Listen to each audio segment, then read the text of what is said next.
Welcome to Warp Zone 9, Episode 2. We're back again after the Nintendo Direct news. We're going to continue the latest news in Nintendo. Latest news is the discontinuation of Club Nintendo. You guys have any experience with Club Nintendo? I do not. Neither do I. You got them codes, don't you? I got codes aplenty. Just don't use Club Nintendo. Well, the good news is, while they're closing it, you have until March 31st to register all of your codes. Still a couple months. Yeah. But you also got to do all the surveys that come with those codes to redeem them for coins. That's how they get you. Yep. Any coins that you do get up until March 31st, you can then spend on the rewards up until June 30th. Interesting. The site will be taken down the next day on July 31st, or July 1st. July 1st? Okay. The good news is any members who reach gold or platinum status within this coming year will still be eligible for prizes. Looks like it's going to be more digital download games. Oh, that's cool. I was going to get some more stuff. Last year they had like 10 or so games, ranging from full-on $60 games to like $30, $20 games. Sweet. Depending if you're gold or platinum. It's pretty nice. In terms of Club Nintendo's past, these are the previous year's platinum rewards.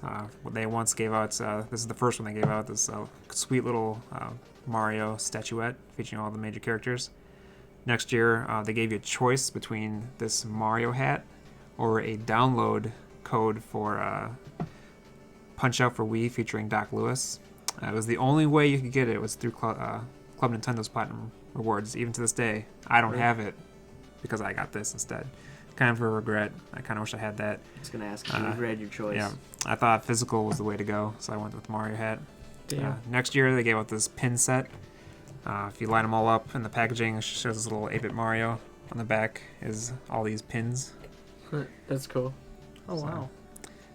And then 2 years ago, they gave out a 3-poster set or the soundtrack to Majora's Mask.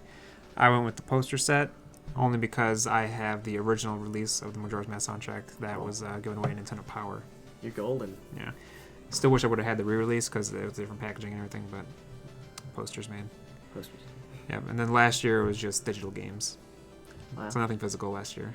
Lame. So this year probably be the same. No. Special digital games? Anything special? No, just stuff you can just buy with money. Okay. Yeah. Well. They also revealed this month's, or the next few coming months, rewards you can spend on for your coins. First up is Super Mario Bros. 2 on the Wii U. Okay. 200 coins. Okay. Excite Bike for Wii U. 200 coins. That's my jam. It's your jam. Super Punch-Out for the Wii Virtual Console. 250 coins. Super Metroid for the Wii Virtual Console. 250 coins. That'll be cool. On the 3DS, you have Super Mario Land for the Game Boy. 150 coins. Cool. Another Game Boy game, Donkey Kong. 150 coins. Donkey Kong.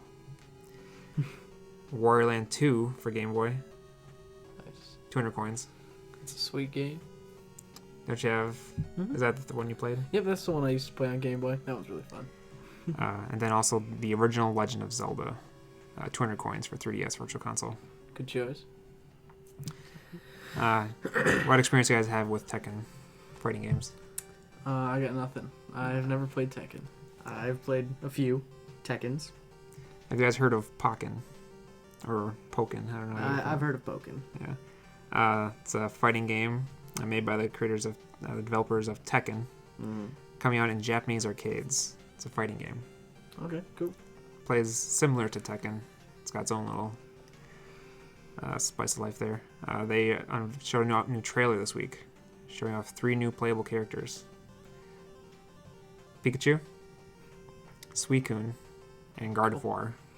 That's kind of cool. Sweet. Yeah, it's definitely, it's got some big attack moves, kind of something straight out of Dragon Ball Z or something like that. Big nice. blasts and stuff like that. Next, an Amazon listing. They showed off there's an item description for the Mario Party 10 bundle that comes bundled with the Super Mario Amiibo that we talked in the last episode. Oh, perfect. The description shows that it's going to be that Amiibo will be a timed exclusive Gotta to order the them. Mario 10 bundle. So probably gotta order that. Well, supplies last. Pre-orders are available right now on Amazon and Walmart.com. Knowing Nintendo, I'm sure that'll sell out pretty fast. Yeah. Yeah, it did sell out on Amazon the first day, but then they just brought it back up today. So it's available for pre-order again right now on Amazon. News today, there's some hackers out there that have been mining away at the data inside of Super Smash Bros. For Wii U. Really? How could they? Yeah, they just want to know what's in there, see what little nuggets of information could be uncovered. Sick. And that they did. Apparently, supposedly, there was going to be 2 characters that were in the final build.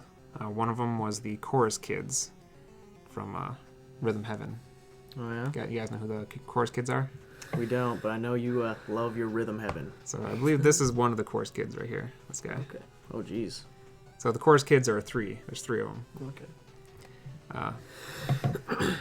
I don't know how they would have gotten that to work if there was 3 of them, because they took out the Ice Climbers, which were 2 characters. So maybe it just would have been 1 if they were working on it. Yeah. The other character was Chrom from Fire Emblem. Okay.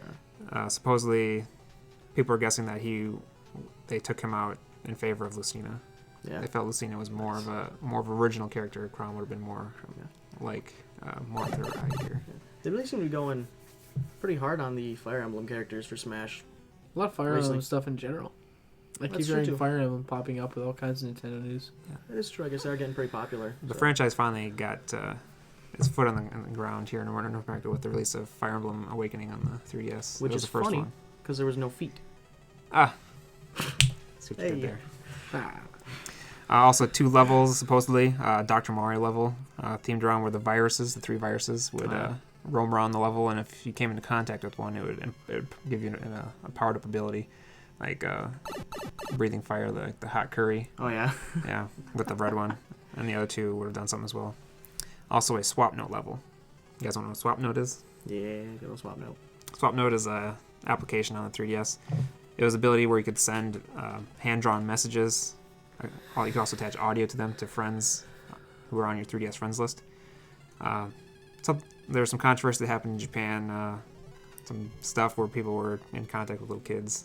There's no to take down the online, so now you can only swap notes locally with friends. Freaky. So the guess is that the swap note level was pulled after that whole controversy happened. But there's still some leftover data in the game. I guess that would make sense. Yeah, they're probably in the works, and that happened. Like, let's just pull this.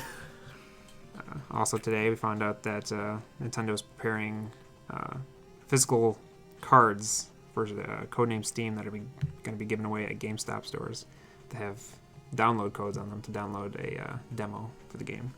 It's pretty cool, actually.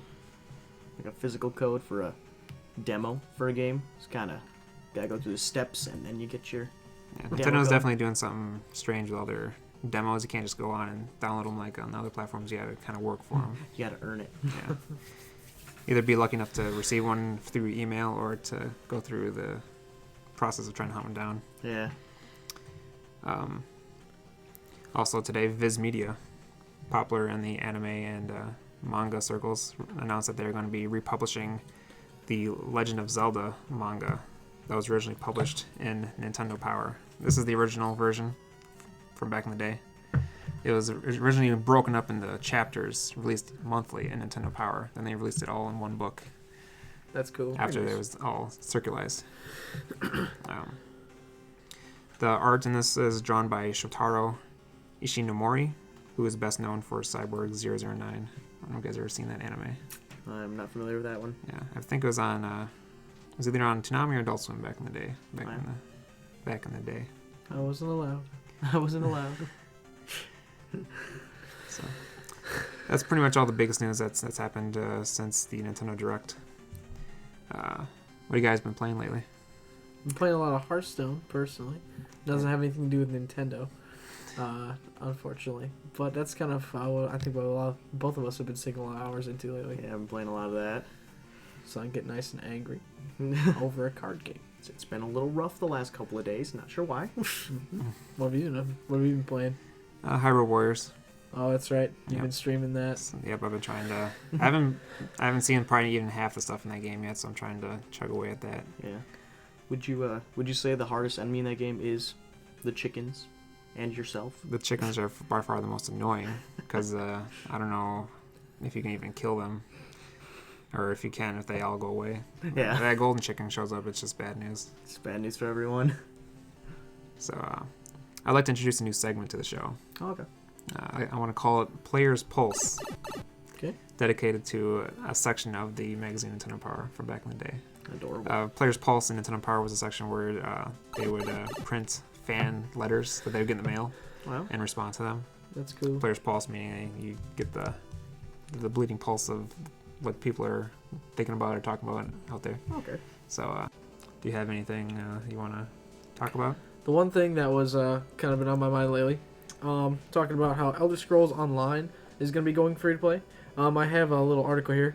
David M. Ewald is a contributor on Forbes magazine, Forbes.com. His article is Elder Scrolls Online goes free to play, surprising no one. I probably agree with that. I've always been a really big fan of the Elder Scrolls universe. Anything that Bethesda puts out, I'm like, just I want to go play it. Like Fallout 3, I was huge on Fallout New Vegas, so I'm a really big Bethesda fan. And so when I saw Elder Scrolls Online becoming a thing, I really wanted to try it out. I never really got around to do it just because of the reviews I got from my friends, and plus the fact that you have to buy, at the time at least, it was $60 for the game. It was a subscription fee. Apparently there was like an Imperial version just to play as a certain race. So there's an extra more, like there's a lot of cost to it. And for the reviews, from the reviews I was getting from my friends, it didn't really seem worth it. But now that it's going on online for free to play, I'm probably gonna be picking that kind of thing up. Are you planning on playing some Elder Scrolls Online with me? I think I will. Yeah. I've been following it like you have. There was a lot of stuff about it. I heard the reviews were they weren't too good, Shaky. Especially when you're paying for if you're gonna pay for a subscription fee and play a game, Looking for high tier stuff. you have to put everything up against WoW. Mm-hmm. And For sure. if it isn't hitting that mark, I mean, WoW's been had that subscription for Really popular for like over 10 years. So. So there's only 2 games I know of that are doing subscriptions still that are actually popular, What's that? which is World of Warcraft and then the Final Fantasy Oh yeah, 14. 14. Yeah, Yeah, which Around- apparently is pretty good. a lot of people say they really like that one. Also want to play that. I heard there's a 7-day free trial that you can do. Oh, there you go. So And it's nice that like people on console can play with people on PC. that's also They're really not cool. segregated in their own camps. Yeah, that's pretty cool. I'm waiting for that to become a big thing for multiplayer games. I grew up playing a lot of MMOs, like with WoW and all that stuff. I haven't really been feeling as much in the last couple of years. I'm hoping Elder Scrolls Online, potentially Final Fantasy 14. I'm kind of hoping that turns around for me. So I would love to play that stuff. So Yeah, I've never played an MMO in my life. you should give it a shot, man. But the closest was Monster Hunter, which is not an MMO, but MMO for consoles, I guess, is the closest you can get.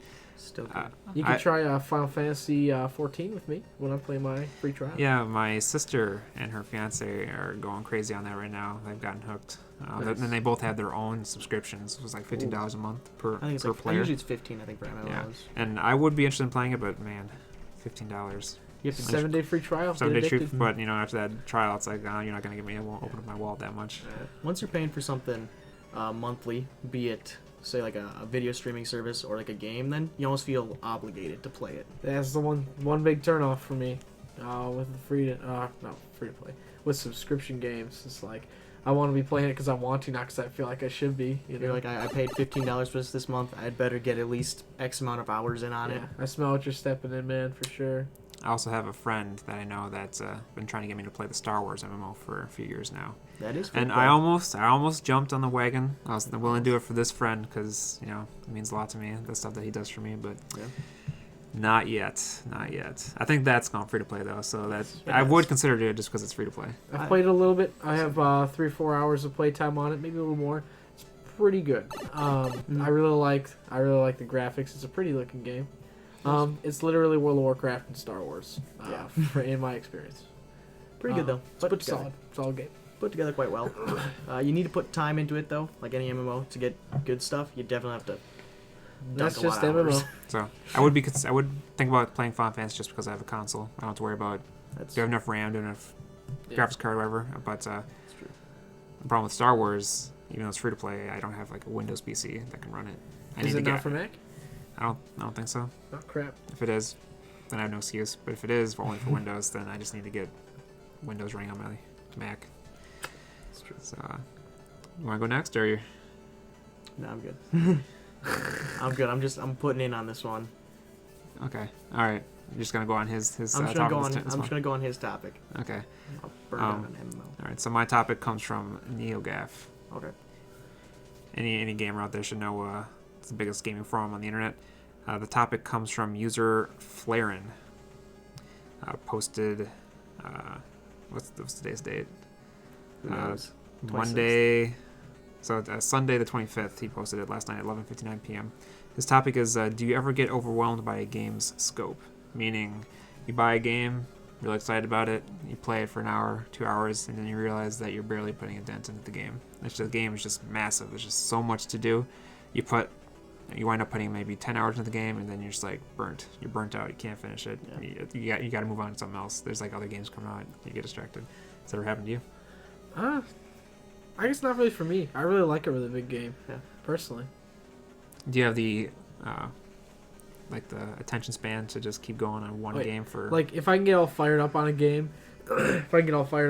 like when Elder Scrolls Oblivion was big, Skyrim not as much for me, but like Fallout 3 and Fallout New Vegas, like man, when I get on that train, like just like a week or two, just that's it. So I really like a big game actually, where I can just put a goofy amount of hours into it, and I'm like 20%. It's like yes. One game that really burned me out the first time I tried playing through it was The Witcher 2, Assassin of Kings. That game you need to dedicate so much of your thought to that it's almost painful. Like I know even just you start the game and it's such a dump of information on you about the game. I couldn't beat the tutorial because I couldn't figure out how to do it. The game is actually like one of the most stressful games I think I've ever played. Just because it's trying to tell you to do so much stuff. And it's kind of like, okay, get on out there. Go. So do does the thing. that count as you getting burnt out on the scope, or just the? I literally couldn't figure out the controls. The Actually, controls were wicked. Speaking of Witcher 2, the person who posted this topic was actually in response to Witcher 3 stuff that just came out today. Like a bunch of cover just came out, I guess. Witcher 3 is supposed to be just huge. Just a beast of a game. I think they're boasting, like most games try and do nowadays when it's a huge game, just over 100 hours of content. And sometimes that's a little scary. I'm not going to lie. Like when you pick up a game and it's over 100 hours of content, like that's... How do you dedicate that much time? Side to it? quest, baby. Yeah. For me personally, it's easy for me to get burnt out. Mainly RPGs. We had the 3 big RPGs that came out near the end of the Wii's lifespan. Some of them they were all kind of action RPGs. Xenoblade Chronicles for Wii, and The Last Story, 2 big RPGs. Happy we got them in America, but man, those games, it just takes so long to try and complete them. You gotta want it. Yeah, and as maybe when I was like a kid and I had nothing better to do, I didn't have a lot of games. You play the games you have for hours and hours and hours, no That's problem. true. But as an adult, it's like, oh, I got the income to buy all the games that are coming out. That's true. It's like, why would I play super stressful RPG for 70 more hours when I could be playing Pac-Man Championship Edition? I don't know about that for me, but You if ever- that's your thing. Have you ever played I Pac-Man played it. Championship Edition? Yeah, it's sweet. It's fantastic. Yeah. That's score attack at its best right there. When you're eating like 80 ghosts. Freaky, man. Freaky. It's pretty fun. Anything else you want to talk about before we close out? Pretty much covers that for me, man. All right. Well, that wraps it up for episode 2, Warp Zone 9 podcast. All right. Mr. Dude Person, Dalton, Dalton. and Denton signing out.